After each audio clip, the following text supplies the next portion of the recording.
Tous les matins sur Radio Espace, vous nous regardez également aussi à la télévision. Merci de votre fidélité, mesdames et messieurs. Continuez à réagir. Le contact s'affiche juste en bas de l'écran, 00224 657 39 13 13. Avec plaisir, nous allons prendre en compte vos messages dans notre émission. On parle d'immigration ce matin, notre sujet principal d'ailleurs, il faut le rappeler. On essaie de comprendre évidemment le phénomène avec des spécialistes à la matière. On essaye d'aller plus loin avec Tamba Zakari Milimono, avec Diba Milimono entre autres.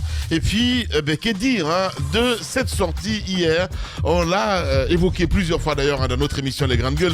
Hier, patatras, vous avez donc vu votre président à la télévision, évidemment. Adresse à la nation, Doumbouya était là pour s'adresser à vous, Guinéens. On essaie de comprendre, décrypter ce matin dans cette émission Les GG sur Radio Espace Guinée. Tamba Zakari Milimono m'a rejoint. Évidemment, on va le dire bonjour, mon cher Tamba, et bienvenue. Je sais que Jacques va me gifler là, mais voilà. Bonjour Lamine, bonjour. Bienvenue. Merci. Mon cher Tamba. allez, Jacques, à vous, mon cher ami. Oui. Hier, on a vu Doum à la télé. Un président froissé. Voilà. Bon, et je reviendrai c'est pas au contenu et puis à l'apparence, tout ça.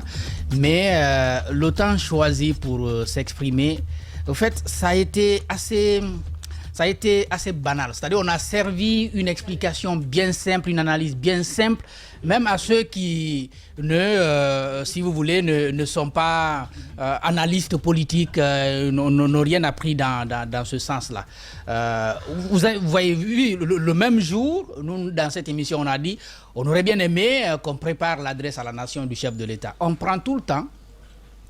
Et on attend d'abord que les forces sociales sortent pour dire nous exigeons que le chef de l'État prenne la parole, que le mouvement social, donc le mouvement syndical, sorte pour dire nous exigeons que le chef de l'État, ou bien nous recommandons que le chef de l'État décrète un deuil national. Et puis le président vient répondre. Parce que ce qu'il a fait hier, c'est pas une adresse, c'est une réponse à tout ce qui lui a été demandé par la population. Alors que ça ne devrait pas être ça. Il devrait prendre le devant. D'ailleurs, les conseils ne se sont pas limités à consentir un retard dans la prise de parole du chef de l'État. Ils viennent derrière expliquer, à travers un éditorial qui dit que le soldat a voulu d'abord poser des actes avant de prendre la parole. Mais si vous avez posé des actes, vous venez prendre la parole pour dire exactement ce que vous avez dit c'est pas sur votre compte social. Et puis, ce que d'autres ont déjà dit, ça devient quelque chose d'assez banal, je trouve. Donc, disons que ça a été vraiment raté. On aurait pu, puisque le chef de l'État, finalement, il s'est tué le jour J, on devrait trouver un autre moyen. Et finalement, soit laisser passer et puis rattraper les choses après. En tout cas, si c'est pour se limiter à ce qu'on a entendu hier, parce que c'est présentation de condoléances, félicitations des pays amis, remerciements donc à l'endroit des pays amis, et puis l'autre chose, c'est bien entendu de féliciter les soldats qui se sont engagés à lutter, n'est-ce pas, contre le feu. Son adresse était attendue le jour J. Ça avait du sens, ça avait de l'importance. On avait envie de voir un président qui compatit, donc qui se montre proche de son peuple. Et ça avait, je crois, les spécialistes de la communication le disent, le moment, le temps choisi pour la communication. Ouais. Donc le temps, on a raté. Ouais. On a raté le temps. Ouais. Quand on a voulu rattraper les choses, on n'a pas trouvé les mots qui viendraient dire autre chose que ce qu'on a déjà entendu. Ouais. Voilà, en gros, c'est ça. Maintenant, pour le reste, le fait qu'il ait choisi de s'asseoir, je ne sais pas, si à la DCI, on a voulu donner une autre dimension à cela, et puis les gens, ils ont dit beaucoup de choses, pourquoi ils s'assoient, pourquoi ils ne s'arrêtent pas. Peut-être ça a une signification en termes de sens sur le plan de la communication, mais encore considérer donc que c'est un deuil et se met à ce niveau-là pour s'adresser. Ça sont des explications qu'on peut avoir, un peu tout polémiquer, mais en tout cas, on a raté en fonction du temps ouais. et en fonction des mots choisis après. Ouais. Quand le message il vient après, il faut qu'il ajoute quelque chose de nouveau. Quand il n'ajoute rien de nouveau, le retard n'aura rien signifié. Et quand on vient derrière pour expliquer, écoutez, on a mis du temps parce qu'on a préféré les actes. Les actes, il y a les conseillers, il y a les conseillers. Je crois qu'au dépôt pétrolier, il n'y avait pas des journalistes là-bas avec, je ne sais pas moi, des camions pour éteindre le feu. Il n'y avait pas de... tous ceux qui entourent le président devraient se concentrer sur ça, sur le volet communication. Et puis les soldats sont sur le terrain pour travailler. Et évidemment, c'est les soldats qui ont travaillé. Tous ceux qui sont sortis, les ministres et autres, pour parler. Mais ceux qui ont travaillé, ce sont ces pompiers-là qu'on a vus sur le terrain. Donc, ces actes, on pouvait les avoir et puis avoir le jour J, comme nous l'avions souhaité ce jour J, la déclaration du chef de l'État. Voilà, Jacques Liwanena. Mohamed Ali, vous avez suivi cette déclaration aussi, je veux dire, cette adresse à la nation du chef de l'État. Je pense qu'on l'a obligé. Il était obligé, comme l'a dit Jacques, on l'a obligé. Sinon, lui seul, je ne pense pas qu'il ait voulu faire une déclaration à la nation, parce que ce n'est pas sa priorité. La dernière fois, je vous le disais ici, ce qu'il allait dire, qu'il le dise ou pas, ne changerait rien à ce qui est en train d'être fait, à ce qui a été fait, à ce qui va se faire. En fait, le gouvernement a largement montré qu'il contrôlait la situation, il prenait la main sur la situation sans le président. C'est vrai tout qu'on aurait aimé entendre le président le jour J dans sa compassion, on l'a rappelé, mais si ça n'a pas été fait, là, ça n'a plus de sens. Parce que hier, ce qui a été dit en moins de 4 minutes, pour moi, c'est aussi vide que nos réservoirs d'essence en ce moment, j'ai envie de dire. Pour un chef d'État qui s'adresse à une nation, pour l'effet qu'on recherche en termes de communication. Pour moi, ça n'avait pas de sens. Sinon qu'on l'évoque dans les médias aujourd'hui ou qu'on donne à discuter, puisque depuis hier nuit, tout le monde est en train d'en parler au fur et à mesure. On pouvait au moins s'abstenir d'attribuer une telle image au président. Parce qu'en fait, un président, en une période pareille dans un État, est censé rassurer, est censé donner de la confiance. Donc l'image que ça te renvoie, c'était quoi exactement? Est censé être plus proche des populations. Sauf que ce qui s'est passé hier et ce que j'ai vu et lu, je ne pense pas qu'on ait atteint cet objectif avec ce discours du président hier. Et si nous parlons du contenu, l'image était décalée par rapport au discours? Écoutez, je ne suis pas spécialiste en communication corporelle. Mais je ne pense même pas que la DCI ait le temps de préparer le caméraman normalement pour filmer le président. Parce que vous voyez le plan rapproché. Le plan serré. Le plan serré. Vous verrez qu'il y a un gros vide entre le président et la suite. Parce qu'il n'y a rien en haut. Je ne pense même pas qu'ils aient remarqué, même le monteur. Donc je me dis que ça a été c'était une obligation. Et le président, d'habitude, la seule fois où je l'ai vu assis, prononcer un discours, c'était en un moment de stress à la RTG. Quand il est venu à la RTG avec les militaires, quand il annonçait la prise du pouvoir, même pas pour la première fois, parce que pour la première fois, il était debout sur Facebook. Quand il est venu à la RTG, je pense qu'il n'avait le choix que de s'asseoir parce que c'était le plateau qui commandait. C'était la seule fois où, en s'adressant à la nation, il s'était assis pour... Peut-être que les spécialistes pourront nous expliquer, mais je ne pense pas qu'il y ait une explication particulière derrière ça. Sinon qu'on a voulu que ça soit comme ça, le faire est passé. Le contenu. Vous sentez que, de mon point de vue, on n'a même pas travaillé le contenu. Parce que, en fait, l'objectif d'une communication, c'est de pouvoir influencer. Et pouvoir donner un certain sentiment à celui à qui on parle, en fait. Hier, c'était ce qu'on savait qui a été dit. J'aurais compris qu'on atteigne un objectif, par exemple celui de rassurer la population, qu'on dise, après avoir présenté ses condoléances, après on a été frappé par ce drame et tout, mais que le gouvernement a la situation en main, que voici ce qui doit être fait. Demander aux gens de ne pas s'inquiéter, surtout pour ce pourquoi nous sommes inquiets en ce moment. La crise du carburant, l'électricité qu'on a annoncé, le délestage qu'on va annoncer, la question qui est dans la cité, même si on a les carburants, où est-ce qu'on va les stocker, etc., qu'on nous rassure à dire qu'on prenait la main là-dessus, que le gouvernement a des solutions, même si on n'entre pas dans les détails, mais qu'on explique au moins qu'on a la main. Hier, c'est pas ce qu'on a dit. Les 3 jours de deuil national, Lamine, deuil national, c'est très bien. Mais quand je parle, vous allez me dire que c'est contresens. Mais franchement, c'est symboliquement qu'on décrète des jours de deuil national dans un État, accompagné de certaines activités, comme des commémorations, par exemple, etc. C'est pas le moment. Mais le deuil national, mettre les drapeaux en berne en ce moment en Guinée, ça sert à quoi, en fait? Ça sert à quoi? Bon. Pour moi, ça n'a aucune signification. Bien, Mohamed Ali. Ça n'a aucune signification. Merci beaucoup. En fait, ce que je suis en train de dire, c'est que le discours du président, on pouvait vraiment, comme je l'ai dit au premier jour, s'en passer. On pouvait laisser les gens dans les spéculations. Parce que là, ça vient confirmer la suspicion de certaines personnes. C'est-à-dire que le président, il ne se porte pas bien, ou ça ne va pas, ou il a d'autres inquiétudes, ou il a d'autres préoccupations, ou au palais, il y a d'autres préoccupations qui ne se trouvent pas être ce qui est en train de se passer. Surtout sur la source, parce que vous avez vu les contradictions, sur la source de cet incendie au niveau du dépôt. Le ministre porte-parole qui nous dit que la thèse criminelle est écartée et le procureur qui poursuit X pour incendie volontaire. Bien. Dans le même gouvernement, vous voyez. Donc, et hier, on en a beaucoup dans cette émission d'ailleurs. Merci beaucoup. Je suis en train de dire au fur et à mesure, donc ça ne rassure pas. Je pense que le discours du président, ça laisse plus d'inquiétude que ça ne rassure les citoyens. Finalement, je te donne raison. Peut-être. J'ai toujours raison, vous allez voir. Vous allez retirer. Il n'aurait pas dû. Allez-y, mon cher Diba Milimono. Voilà, vous avez suivi cette déclaration à la nation, cette adresse à la nation, pardon, aussi du chef de l'État. Oui. Après, vous avez vu l'édito qui est venu. Qui a été plus long, l'éditorial après le discours. Ah, j'ai pas suivi. Voilà, qui est venu un peu camper les choses et puis expliquer les choses. Ok. Qui vient expliquer même ce qu'on a dit ici. Justement, l'édito dit. L'opportunité du discours. L'édito dit parler d'accord, mais agir d'abord. En fait, ça veut tout dire. On veut qu'il parle, mais il faut d'abord agir. Il faut d'abord qu'il y ait plus d'action sur le terrain. Et depuis quelques jours, est-ce que le gouvernement agit? Oui. Depuis quelques jours, est-ce que les citoyens agissent? Oui. Tout le monde agit.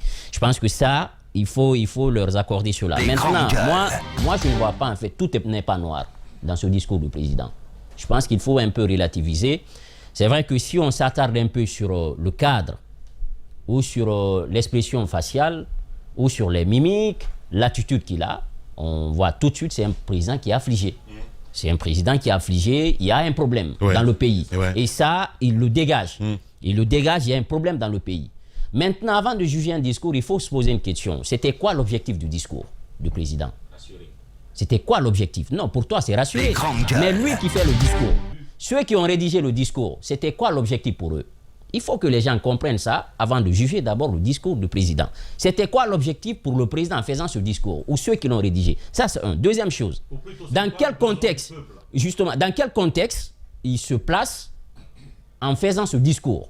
Le discours, il intervient dans quel contexte? Est-ce que c'est un discours de fin d'année?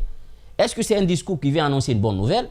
Est-ce que c'est un discours qui intervient où le pays gagne une victoire, une compétition ou une guerre? Où on peut exalter, où on peut se mettre dans une dynamique, une posture de joie? Est-ce que ça intervient dans ce contexte? Nous sommes dans un contexte d'affliction. Les Guinéens sont touchés partout. Et il faudrait que les gens comprennent une chose. C'est très difficile de concilier l'aspiration des Guinéens qui veulent que le président tienne un discours et qu'après qu'il tienne un discours, on ne veut pas le reconnaître que c'est un président hier normal qui fait face à une situation anormale. On a vu un président normal comme nous tous, qui est touché, qui est affligé. Regardez l'expression faciale, regardez un peu la lenteur, la timidité avec laquelle il fait son discours. Donc il faut, l'énergie qu'il a voulu déployer, cette image qu'il a voulu envoyer, c'est de dire au même titre que vous, je suis touché. Oui, mais sauf que c'est un père de famille. Je finis la minute. Je vais en venir par rapport à son leadership. Quel que soit le drame, un père de famille, la sérénité. C'est pourquoi je dis tout n'est pas mauvais. Quand je dis tout n'est pas mauvais, ça veut dire qu'il y a encore des limites. Donc je viens. Vas-y mon cher Diba. Donc ça, il faut qu'on lui reconnaisse ça. L'objectif de son discours, est-ce que c'était de dire aux Guinéens, oui, on est touché. Oui, on est affligé. Oui, il y a eu ça, il y a eu des morts. Parce que quand vous regardez son discours dès l'entrée de jeu, il commence par dire, aujourd'hui, nous sommes tous profondément affectés.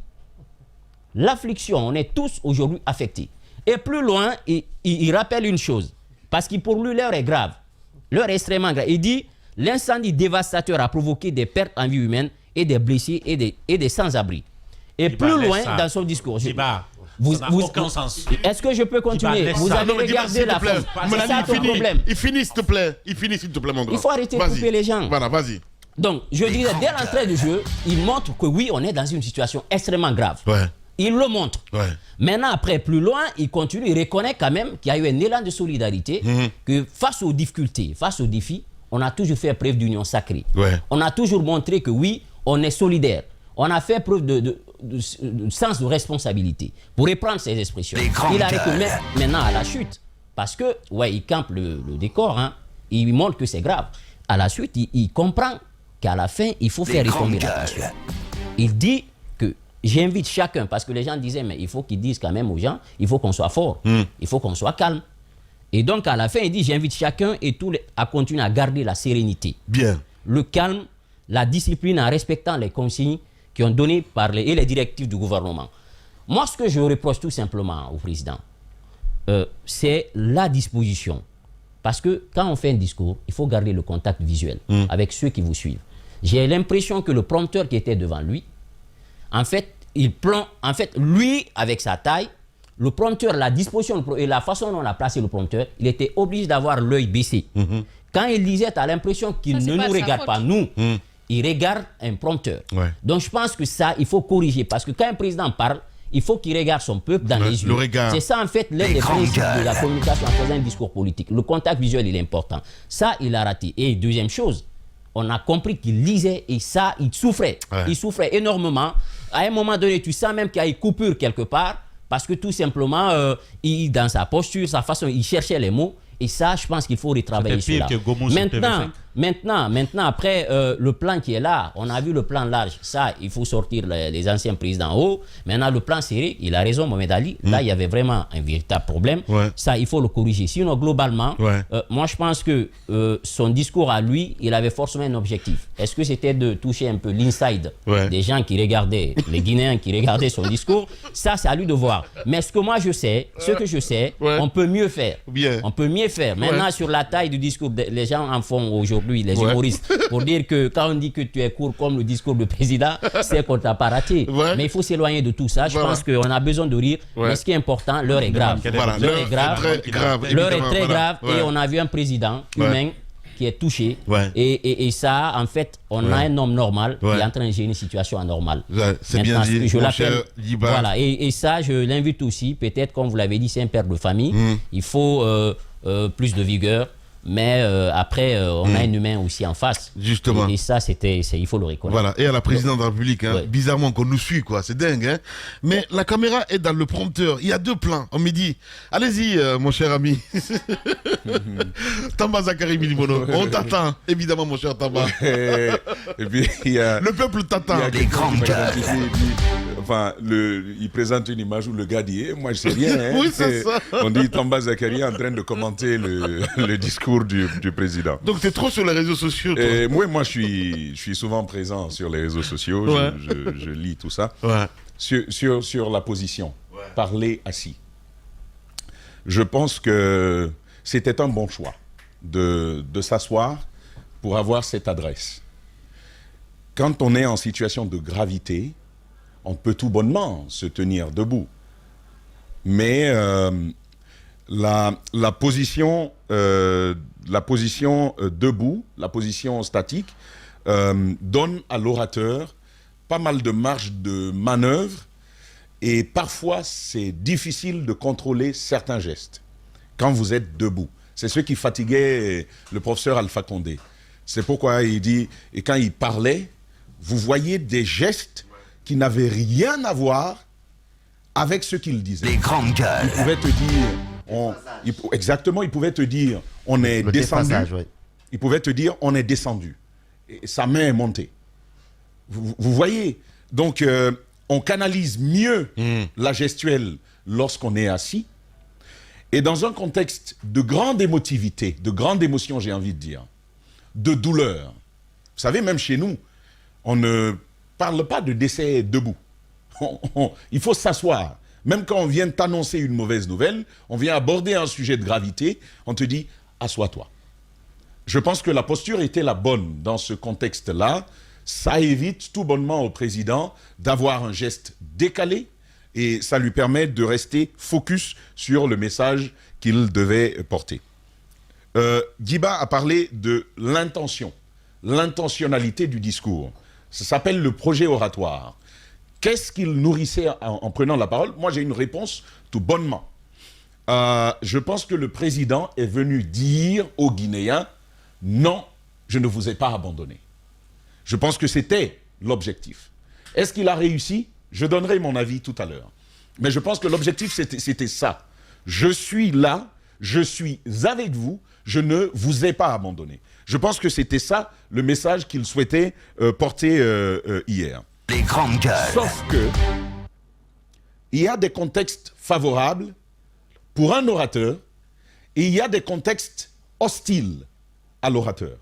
Ça, il ne faut jamais perdre ça de vue lorsqu'on écrit le discours du président. Lorsqu'on écrit un discours, tout bonnement, il faut se poser cette question-là. Je vous donne un exemple tout bonnement. Vous avez voulu d'un poste dans une entité. Et les grandes gueules. Au bout d'un moment, vous avez voulu d'un poste dans une entité, mais au bout d'un moment, vous vous rendez compte que, s'il te plaît... Non, suis-moi mon petit, suis-moi. Oui, mais après, ça entraîne... Donc, vas-y. Voilà. Tamba. Donc, vous avez voulu d'un poste à un certain moment, et puis, à un moment, vous vous rendez compte que... Les grandes gueules. Personne n'a voulu de vous, là-bas. Ouais. Et puis, à la fin, vous réussissez quand même à rafler le poste, et vous arrivez. Ouais. Tout le monde se dit, bon, on va voir ce qu'il va dire. Ouais. Ce premier moment-là est un moment d'hostilité, où les gens ont dit, même quand ils ont annoncé, moi je me suis promené un peu pour voir les réactions, et j'ai vu pas mal de réactions qui disaient, mais qu'est-ce qu'il a encore à nous dire? Moi je ne l'écouterai plus. Ouais. Qu'est-ce qu'on veut bien entendre? Donc c'est un discours rejeté d'avance. D'accord. Ouais. Voici le contexte dans lequel le président vient prendre la parole. Je vois. Et ça, il ne faut pas le perdre de vue. C'est ce qui va nourrir le contenu du discours. Ouais. Malheureusement, c'est mon avis, ce contenu-là n'a pas pris en compte cette hostilité primaire à laquelle le président doit faire face au moment où il vient prendre la parole. Ouais. On a dit, mais, Monsieur le Président, pendant que les Guinéens pleurent, on veut vous voir. On ne vous a pas vu sur le premier jour. Sur le deuxième jour, on ne vous a pas vu. Ce n'est que sur le troisième jour, alors que nous bénéficions déjà d'une très bonne solidarité, y compris en dehors de notre territoire. Oui. Et je l'ai dit, le président a écrit sur sa page un message de condoléances à tous les Guinéens, mais à l'évidence, ça n'a pas suffi. Et vu que nous sommes une culture, nous sommes un peuple d'oralité, on voulait le voir, on voulait l'entendre, nous parler directement. Mais vu que cela n'est pas fait, on se dit... ben on ne veut plus l'entendre. Et donc le président vient. Donc il y avait un rejet d'avance. Il y avait un rejet d'avance de cette allocution. Et donc il arrive dans ce contexte-là, pour un orateur, c'est des plus difficiles qui soit. Quand tu dois commencer en sachant que personne ne veut t'entendre. Un terrain miné. Miné d'avance. C'est comme si tu prenais un pasteur, tu l'envoies à la mosquée Faïsal et on veut l'entendre. Même sur Dieu. Il a ses convictions, ses croyances religieuses, son audience est musulmane. Comment tu commences? Je vois. Lamine, vous voyez un peu, quand vous arrivez dans ça, mais moi je vous dis, moi à la place du pasteur, je suis capable de te dire salam alaikum à tout le monde, vous répondez, et puis au-delà de cela, je suis même capable de te réciter un verset coranique en arabe. Pour fédérer. La question d'embarquer tout le monde. Et malheureusement, je pense que ce discours-là n'a pas pris en charge cette réalité-là. Et donc, le président arrive. Moi, j'ai lu. Il faut être honnête. Ce discours-là n'a rien de nouveau, à part de dire 3 jours de deuil national. Il n'a rien de nouveau. Tout ce qui est dans ce discours, quand tu vois la première allocution du président sur sa page, eh bien, ça y figure. Il encourage tout le monde à la solidarité, il compatit à la douleur. Mais c'est quoi l'opportunité à la fin? Non, mais je vais y venir, Lamine. Et moi, à la place, je crois que je n'aurais plus parlé. À la place, je n'aurais plus parlé. J'aurais attendu le discours de l'an. Moi, c'est ce que j'aurais fait. À la place, je n'aurais plus parlé. Mais je suis presque prêt à poser mon doigt. Je pense que Doumbouya a voulu rester militaire. Ce n'est pas faute de lui avoir suggéré de prendre la parole ce même jour. Je pense qu'il n'a pas voulu prendre lui la parole. Et la première remarque que je fais, c'est de dire que, Monsieur le Président, prenez l'habitude d'écouter vos services spécialisés. Je suis convaincu qu'un Moussa Moïse, je n'ai pas parlé avec lui, mais je suis convaincu qu'un Moussa Moïse lui aura certainement suggéré de prendre la parole dans le feu de l'action. Maintenant, j'ai 2 éléments rapidement. Le premier, c'est de dire, Lamine, la journée, les 3 jours de deuil national, c'est comme quand vous avez un décès chez vous, ce qui vient de se passer avec ce discours, vous avez un décès, et puis le père vous dit non, ne pleurons pas aujourd'hui. On va pleurer dans 3 jours. Les pleurs seront plus sexy. Les pleurs seront plus crédibles. Vous voyez un peu ce qui... Ne pleurez pas, les gars, ne pleurez pas. Pleurer le premier jour, c'est pas bon. Voilà. Allez, à 10h, on va pleurer. Vous nous écoutez à la radio, merci de votre fidélité, mesdames et messieurs. Je le disais tantôt au sommaire de notre émission au menu, le Nicaragua, on en parle encore une fois ce matin. La nouvelle voie de l'immigration guinéenne, très peu connue jusque-là. Cet État d'Amérique centrale, logé entre la Colombie et le Mexique, est devenu, à l'espace d'une année, le tremplin rêvé par les migrants d'Asie et d'Afrique de l'Ouest. Et bien, sur le courant du premier semestre 2023, en effet, le Nicaragua donc, a servi de passoire à plus de 20 000 migrants. On essaie de comprendre ce matin dans notre émission. Partis de divers horizons du monde pour rejoindre le pays de l'oncle Sam. Des voyageurs qui traversent presque plusieurs périls pour devoir donc se confronter aux États-Unis à de nouveaux majeurs.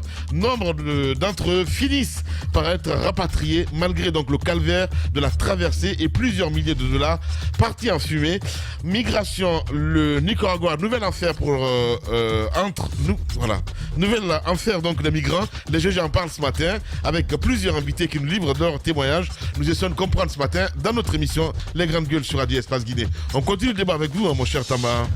Alors, de ce discours, donc première chose, je pense que le président aurait pu attendre, nous sommes le 21 aujourd'hui, il aurait pu attendre tout bonnement le 31 décembre, vu qu'il a une adresse toute grande à faire aux Guinéens. Je pense que ça aurait été le meilleur moment. L'hostilité aurait baissé d'un temps et il aurait eu à ce moment-là l'occasion, avec les services de l'État, avec les efforts qui sont mobilisés, de faire face à cet enjeu, à ce sinistre-là, et épauler le plus de Guinéens possible. Donc on arrive à ce discours dans un contexte d'hostilité. Le président de la République, certes, il choisit la très bonne posture, celle de s'asseoir. Son corps était tout aussi parlant, parce que quand j'ai vu l'image du président sur l'écran hier, on réalise quand même que vous avez un président flingué par cette situation. Son corps traduisait la peine. Ça, c'était très bien. C'est par opposition à cet autre-là qui dit je suis profondément triste. Je compatis à votre douleur et tu as l'impression que rien n'est lisible sur son visage. À la différence de ce président-là, il y a quand même le président Doumbouya qui a un visage qui parle, un corps qui parle, une posture qui parle. Et puis, Guiba est déjà revenu sur les images de derrière. C'est bien choisi. Je crois que c'est la première fois qu'il a une adresse de ce type-là. Derrière, vous avez le président. C'est son bureau. On a compté. Oui, en effet, mais c'est le choix de ce bureau-là. Le décor. Le choix de ce bureau-là traduit un président au travail. Un président à la manœuvre. Et donc, qui est disposé à agir tel un soldat pour faire face à cette crise. Tout cela est donc bien là-dessus. Je rejoins Diba pour dire tout n'est pas noir. Tout n'est pas noir. Il y a effectivement un brin de sincérité, un brin d'empathie. Et quoi de mieux en pareille circonstance que l'empathie et puis beaucoup d'autres choses. Mais comme je le disais, je pense qu'il n'y avait rien de nouveau à ce discours. L'opportunité d'un discours, c'est le plus que ça peut apporter. Le plus que ça peut apporter. Pas le moins. Alors, il y a déjà une communication, comme je le disais, l'intérieur, tout était déjà fait sur sa page, ça a été largement partagé. Au-delà de cela, on a vu le Premier ministre qui a parlé, on a vu les ministres en charge de la sécurité, la ministre en charge de l'action sociale. Il y a des agences particulières de l'État. Je pense au Fonds national de développement social et de l'indigence. Je pense à l'Agence nationale de gestion des urgences et catastrophes humanitaires. Le ministère des Affaires sociales. Exactement, le ministère de l'Action sociale avait déjà parlé de ça. Et puis le ministre de la Sécurité et de la Protection civile. Tous ceux-là, Lamine, on les a entendus. Et eux, c'est l'État. C'était déjà très bien. C'est pourquoi je pense encore une fois qu'il aurait pu attendre. Mais maintenant qu'il prend la parole, moi je m'attendais certainement pas à la question du deuil. Je ne m'attendais plus à ça. Parce que, vous savez, le deuil a un temps. Surtout ce type de deuil. Pour les familles, bien entendu, on peut saluer ça. Pour les familles directement victimes de cela. Parce qu'il y a au moins deux niveaux de personnes qui souffrent de ce type de sinistre.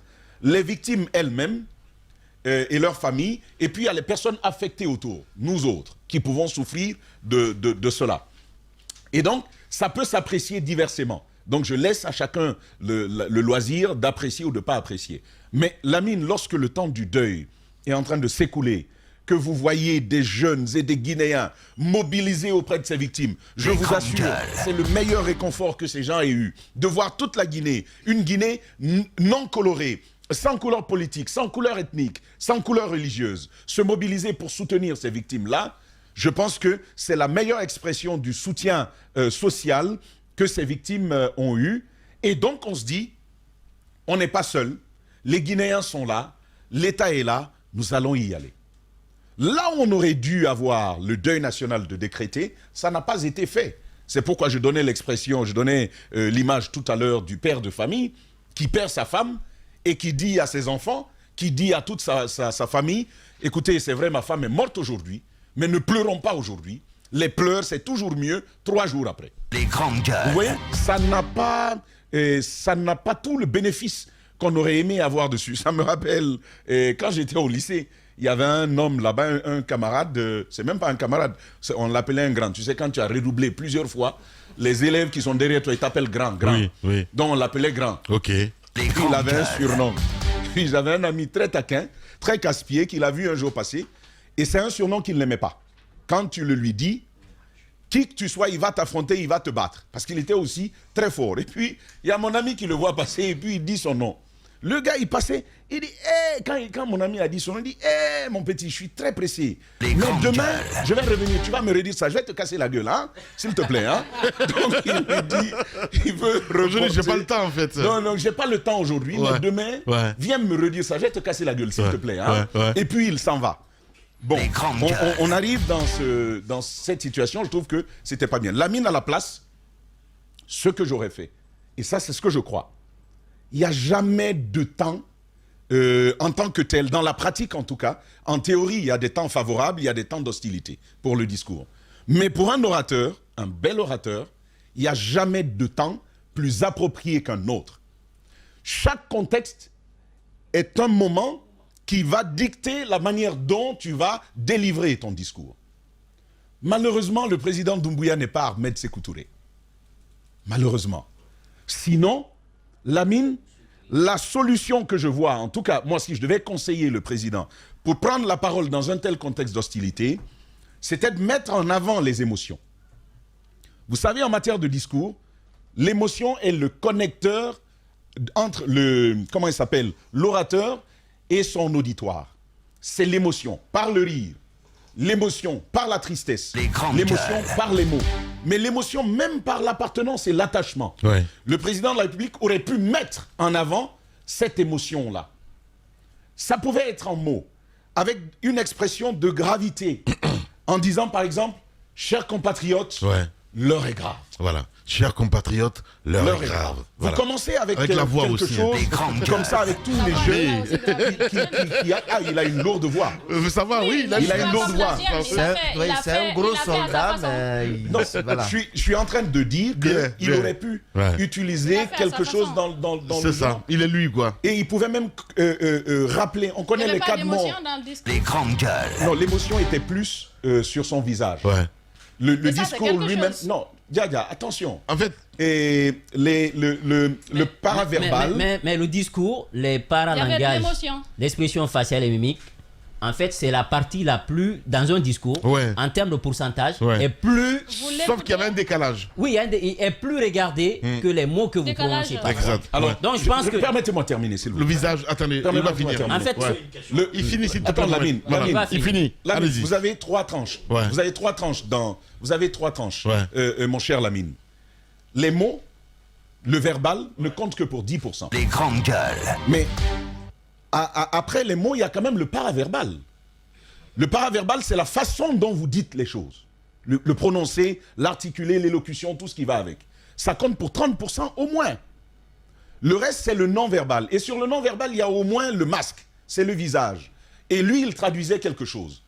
Mais attention, les silences que vous observez, les silences en matière de discours, c'est quelque chose de plus important que tout ce que vous allez aligner. Il aurait pu jouer là-dessus, sur les intonations. quand vous dites tristesse, ça doit aller avec l'intonation, ça doit aller avec les silences qui vont avec. Mais il n'y avait rien de tout ça. C'est pourquoi je pense que, aussi bien il ne souhaitait pas prendre la parole, même si je crois que ses services l'y ont appelé, mais quand il a décidé de prendre la parole, il n'a certainement pas eu tout le temps de la préparation. Le discours était moins long que celui de New York, mais en matière de rendu, il a mieux rendu le discours de New York que ce discours d'hier. Et en terminant, Lamine, j'attendais des annonces fortes. Il n'y avait pas le feu à New York. Les grandes gueules. Bon, j'entends bien. Mais je parle du rendu. Je parle du rendu. C'est la préparation. Voilà. Je pense qu'il a manqué de préparation. Bien. Je pense qu'il a manqué de préparation. Et Lamine, moi, hier, j'attendais des annonces fortes. Des annonces fortes. C'est peut-être ça viendra à la fin de l'année. Tenez-vous bien. Dans ce discours-là. Oui, mais pour l'instant, on est dans une crise et le moment où le discours intervient, peut-être les annonces suivront. Djiba, tu sais ce qui me dérange? S'il n'avait pas tenu ce discours le 18, j'aurais entendu qu'il n'y ait pas d'annonce. Mais il a attendu 3 jours. Quand tu attends 3 jours en tant que président, ça veut dire que tu te prépares à dire ou à annoncer quelque chose. Il se prépare certainement. Mais il fallait le faire hier, à mon avis. C'est ce qui allait taire au moins les choses. Bien. Il n'y a pas eu d'annonce forte, à part de dire que l'État est mobilisé. C'est quand même trop vague de dire que l'État est mobilisé pour un discours que l'on a pris après 3 jours de silence. Merci beaucoup, 3 jours mon cher de silence. On s'attend à un éléphant. Sauf que, comme on dit chez nous, à combat nous maillons bendopède dès le mal est engagé. Quand on tabac comme un baobab, ne tombe pas comme un... Non, merci beaucoup, Tamba. Voilà, c'est pas possible. Il est terrible, ce garçon-là, c'est incroyable. Allez, Daoud. Bon. Écoutez, hein, c'est vrai qu'on prête aujourd'hui à l'opinion d'en vouloir trop au président, à chaque prise de parole. C'est le père de la nation. C'est le père de la nation. C'est notre concept en Guinée. C'est le père de la nation. Donc, on le dit souvent chez nous que un père pauvre ou riche, pour ses enfants, il est toujours riche. Même si le papa n'a rien, on dit que l'enfant attend de son papa le meilleur. Donc, c'est ce qu'on attend de notre président. Et quand il prend la parole, le monde étant aujourd'hui un village planétaire, il y a des regards extérieurs qui sont portés aujourd'hui sur la Guinée. Les regards sont portés aujourd'hui sur la Guinée et à voir le président. C'est vrai qu'on dise qu'on a vu en lui cette affliction, on a vu en lui cette tristesse. Il y a le vaccin du discours. On prépare le discours. Le porteur du discours est préparé. Il n'est pas, quand il tient le discours, ce n'est pas lui, sa personne qui tient le discours, mais c'est ce qu'on a voulu présenter qui tient le discours. Ce n'est pas Mamadi Doumbouya, le colonel, qui tient le discours, c'est le président de la République avec tout le contour de l'actualité. L'institution. C'est l'institution et avec la couleur qu'on a voulu qui porte le discours. Il est venu, même s'il a une joie au fond de lui, le contexte, la couleur qu'on lui a donnée, c'est de paraître ou d'apparaître triste. Et ça, bon, c'est pas mauvais. Chacun peut avoir son appréciation. Chacun peut avoir son appréciation. Et peut-être que nous, aujourd'hui, l'analyse qu'on fait de sa sortie, entre autres, et on a vu derrière, moi personnellement, derrière la tristesse, derrière la tristesse face à l'événement, j'ai vu quand même, je ne sais pas si je suis seul à le voir, mais j'ai vu une convalescence. J'ai trouvé quelqu'un comme sorti du lit de malade, qui prend la parole dans un contexte aussi particulier, qui prend la parole.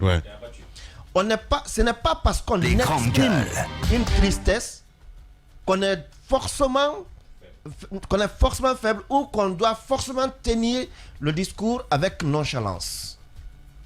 On peut avoir de l'énergie en exprimant une tristesse, mais ça dépend de comment vous portez. Aujourd'hui, il est sorti.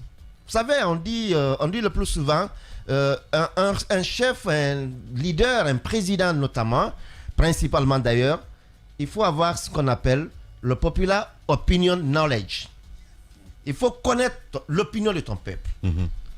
Aujourd'hui, vous le dites souvent, Lamine, qu'on râle trop en Guinée. Ouais. Donc, on a nos auditeurs qui disent, on est devenu comme des Français. On est plus que les Français. On est plus que des Français aujourd'hui. Ouais. Et cela doit être intégré par le président. Savoir quand il y a un événement, quand dira-t-on? Et cela doit être préparé. Ouais.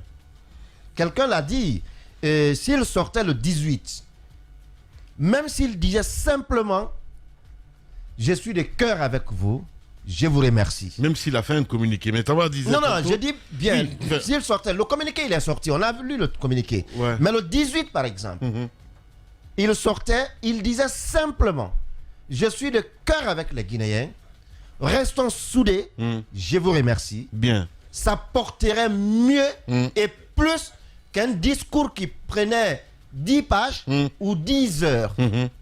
Parce que les Guinéens attendaient cela. Et ça, il devait connaître cela et l'intégrer. Bien. Savoir qu'aujourd'hui, tout le monde dit que ce n'est pas un discours qu'il porte. Ce n'est pas son discours qu'il porte, mais c'est une réponse ou c'est une exécution d'un ordre qui a été donné par l'opinion nationale. Ouais.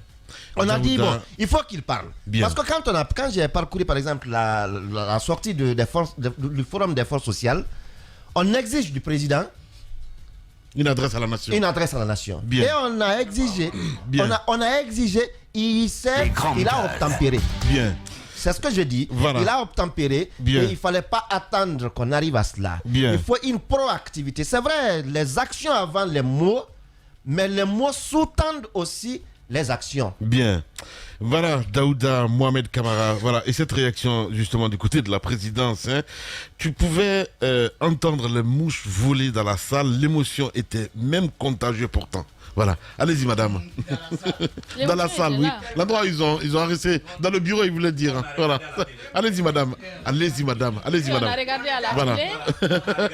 Allez-y, madame. Vous êtes à l'antenne. Oui, voilà. On a regardé à la télé, mais moi, j'ai vu de l'émotion sur le visage du président. C'était perceptible.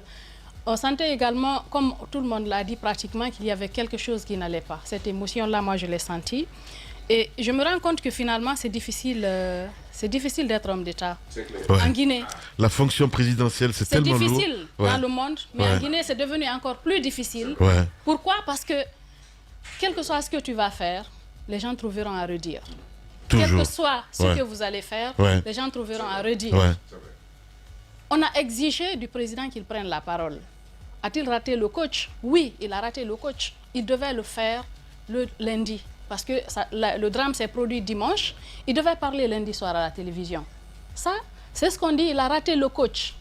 Mais devait-il s'adresser aux Guinéens? Oui, il devait le faire et il l'a fait.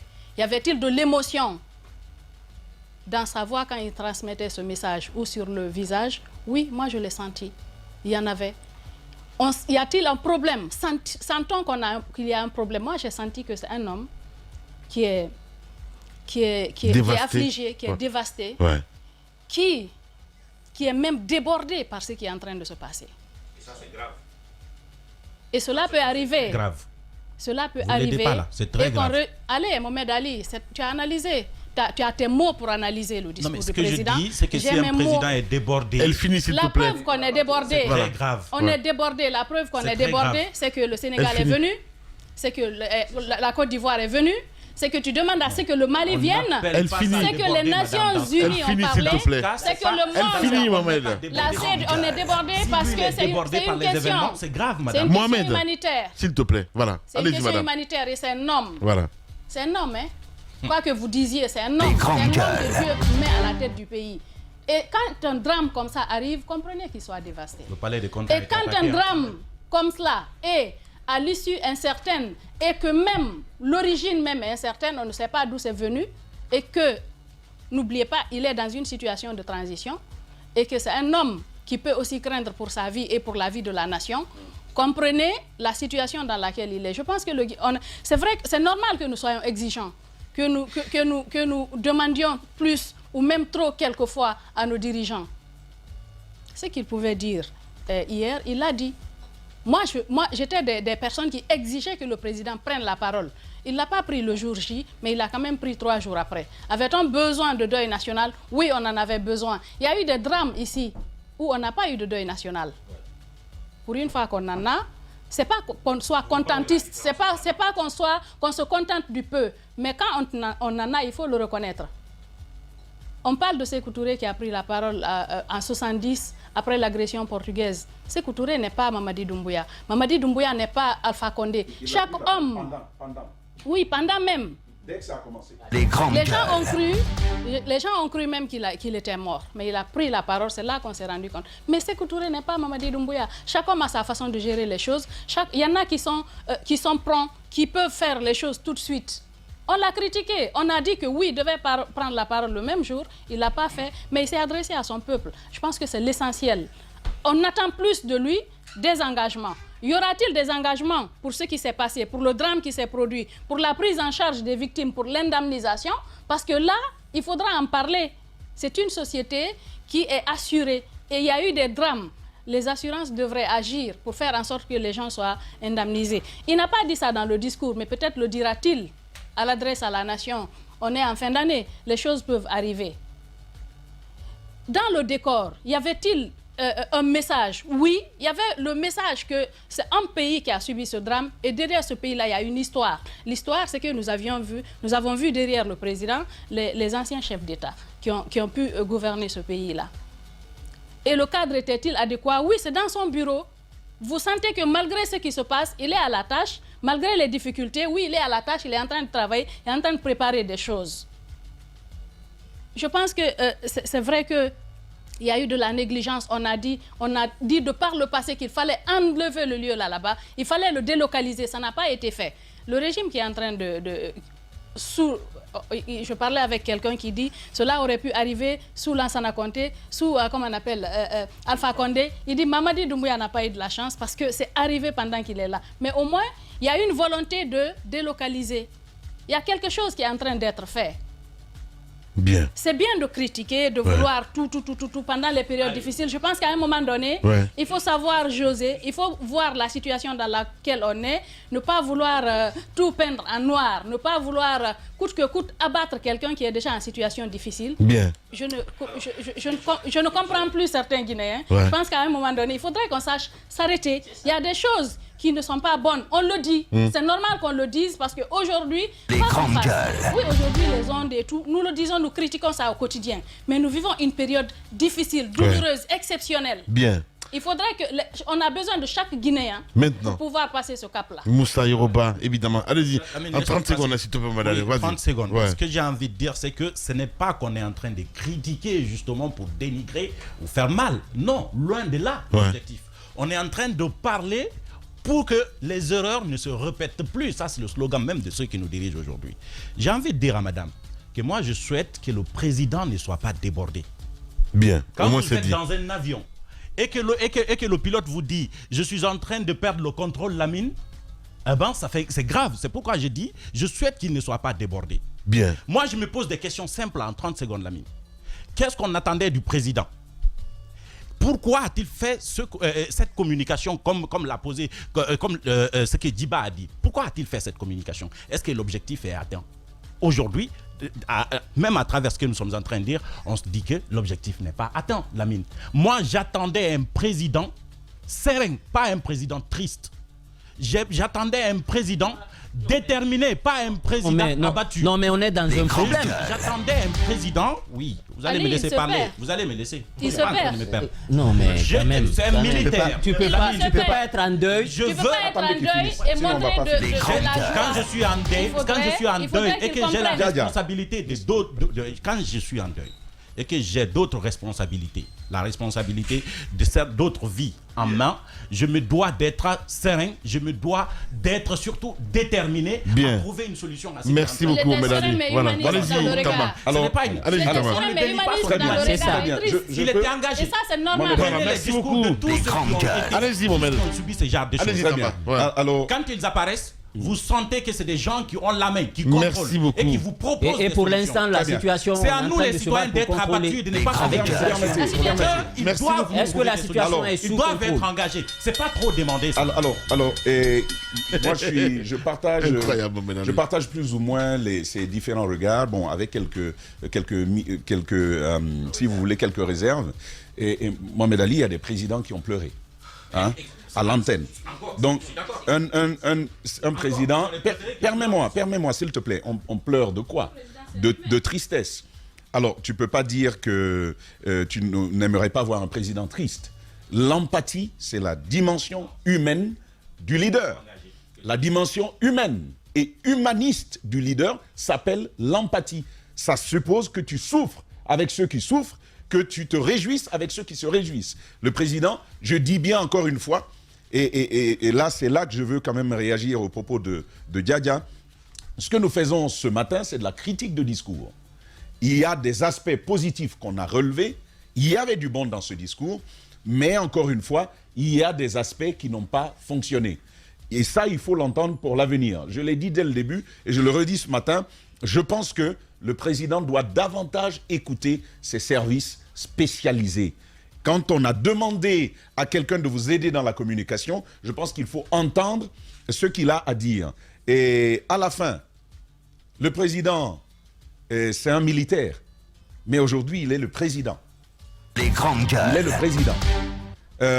La question du moment est cruciale dans ce type de discours. Bien. Il y a des moments où, quand tu n'as pas parlé, merci beaucoup, c'est Tamba. comme quand on te dit que si tu as quelque chose à dire, dis-le maintenant, voilà. Ou tais-toi à jamais. Pour jamais. Et il y a donc des moments merci. où il faut parler. Quand tu ne parles pas à ce moment-là, c'est ce qui arrive, Lamine, je termine avec ça, c'est ce qui arrive parfois que quand on vous insulte, ça t'énerve, et puis tu gardes le silence, et puis tu rentres à la maison, tu es assis, et puis ça te revient à la tête, tu dis, ah, mais il m'a insulté. Hein. Bien. Là, il répète ça maintenant. Maintenant, tu cherches le moment où il va répéter, sauf qu'il ne répète plus. Bien. Le temps, il ne faut jamais le rater, sinon on se mord le doigt.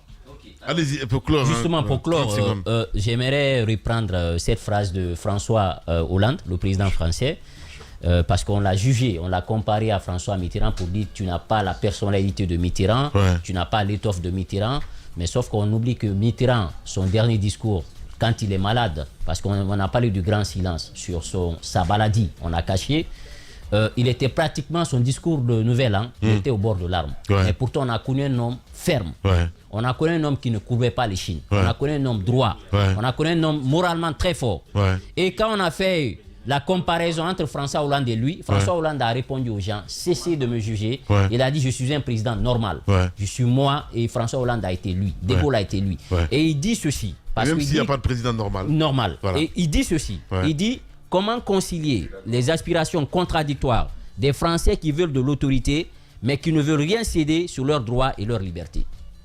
Je pense que quand vous gouvernez, cette contradiction-là, vous allez en permanence... Les grandes gueules. Bien.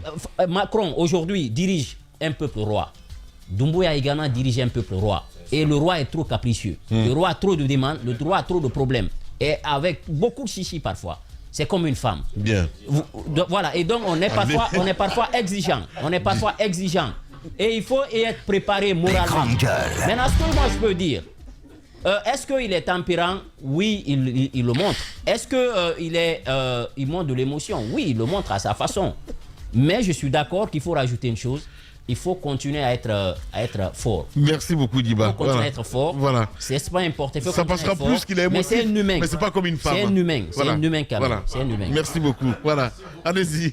Dernière chose. Il ne s'est pas rendu compte en fait. Voilà. La jeune féminine va te gigoler là. Allez-y. Quand les Guinéens ont dit il faut que le président parle, quand les Guinéens ont demandé, on voulait l'entendre plus tôt, c'était pour une raison bien simple.